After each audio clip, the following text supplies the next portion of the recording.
Imagine sitting in a quiet little diner late at night, the kind of place where the smell of coffee lingers in the air, and old songs hum softly from a jukebox in the corner. Now picture this. A tired veteran, a single father just trying to get through another day, looks up from his worn booth as a wealthy man in a designer suit starts harassing a young waitress who's simply trying to do her job. Nobody expects what happens next. Not the waitress, not the rich man, not even the veteran himself. And what unfolds will leave you questioning who truly holds power, who truly has worth, and how far a father's strength can carry him when faced with injustice. That's the moment where everything begins. The man sitting in the booth was Jacob Miller, a Marine who had seen deserts, jungles, and war zones most people couldn't even imagine. Yet, the battles of everyday life, raising his little girl Emma on his own, were the toughest fight he ever faced. Money was always short, nights were always long, and memories from his past never quite stayed buried. Still, Jacob carried himself with quiet dignity, the kind that made people feel safer without even knowing why. That night, he noticed her. The waitress had a smile too bright for how tired her eyes looked.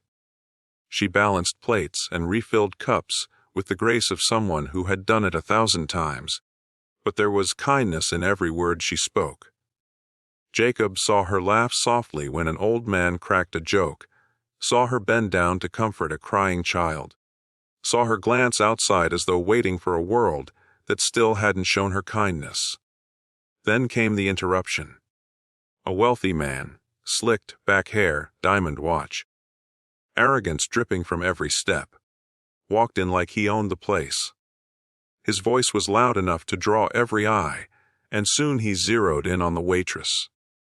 He started with comments about her looks, then her smile, then how she shouldn't waste her beauty here. The room grew tense, customers pretended not to hear, and the young waitress forced a polite smile while her hands trembled. Jacob's chest tightened. He'd seen bullies before, on playgrounds, in boot camps, on foreign soil, and he knew the look in her eyes. The look of someone cornered, trapped, fighting to keep their dignity. He couldn't stand by. Not when Emma, his little girl, was just a few years younger and could one day face the same world.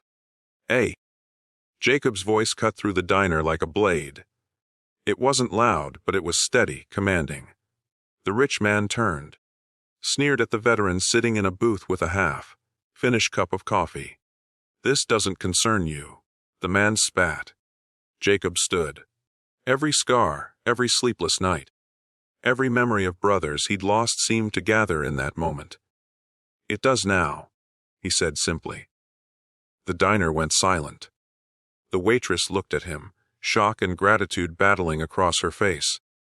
The rich man laughed, the kind of laugh only someone who had always gotten his way could manage. "You don't know who you're talking to," he sneered, stepping closer. Jacob didn't flinch. "And you don't know who you're messing with." The air grew thick. The waitress whispered, "Please, don't." But Jacob's eyes told her he couldn't walk away. And that was when everything shifted.